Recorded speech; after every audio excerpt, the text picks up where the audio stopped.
Strategic planning is important to critical resistance because we recognize that there is over 100 years of history of strategic planning that came before us for the movement.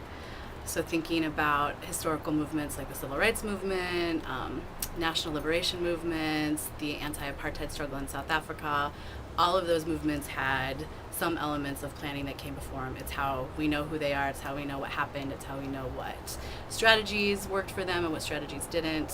When we think about movement leaders like Rosa Parks, the strategy that she enacted was absolutely planned. She was a community organizer. She wasn't a tired old woman who decided to sit down on the bus. She had actually planned to sit down on the bus as a way of ending segregation.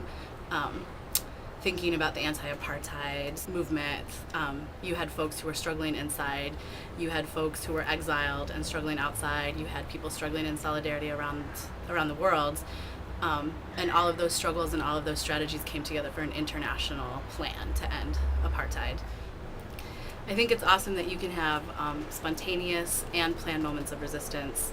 And I think what's more awesome is when the spontaneous movements are a part of a larger plan. I think it's important to remember that the enemy, the thing that we're fighting against, is incredibly well organized, and they have tons of strategy and tons of tactics, and it only benefits us to be as organized and to be as planned and to be as creative about how we want this world to look.